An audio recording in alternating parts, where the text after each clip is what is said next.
சில தவறுகள் நோக்கமின்றி அரங்கேறி விடுகின்றன. கலாட்டா விருது விழாவில் ராபிட் ஃபயர் போல கேட்கப்பட்ட 20 கேள்விகளுக்கும் சற்றும் யோசிக்காமல் டான் டான் என பதில் சொல்லிக் கொண்டிருக்கையில் த்ரிஷா அவர்களின் போட்டோ திரையில் வந்ததும் என்ன சொல்வது என யோசிக்கையில் குந்தவை குந்தவை என குரல் எழுப்பினர். உடனே வார்த்தை ஜாலமாக மட்டுமே குந்தவையை வீட்டிலேயே குந்த வைக்கவும் பிரச்சனை வராமல் இருக்க என கூற அரங்கமே கைதட்டியது. பெரும்பாலும் விஜய் ரசிகர்கள். இறங்கி வந்ததும் நண்பர் ரங்கராஜ் பாண்டே அவர்கள் குந்தவையை தவிர்த்திருக்கலாம் என்றார். உடனே கலாட்டா அருணா அவர்களிடம் அதை வெளியிட வேண்டாம் என கேட்டுக்கொண்டேன். ஆனால் யாரோ எடுத்த வீடியோ மூலம் அது வெளியாகி சிலருக்கு வருத்தத்தை ஏற்படுத்தி இருக்கிறது என்பதை உணர்ந்து அதற்காக நானும் என் வருத்தத்தை மனப்பூர்வமாக தெரிவித்துக் கொள்கிறேன். பிரச்சனைகள் பெரிதாவதை என்றுமே நான் விரும்புவதில்லை.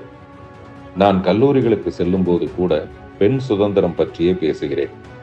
ஆண் பெண் பாகுபாடு ஏதுமின்றி அனைவரும் தேவையற்ற கட்டுப்பாடுகளை விவாகரத்து செய்துவிட்டு சுதந்திரத்தை கைப்பிடித்து சந்தோஷமாக வாழ வேண்டும் என்று நினைப்பவன் நான். எனவே பெண்ணே இப்பிரபஞ்சத்தின் ஆகப்பெரும் ஆக்க சக்தி.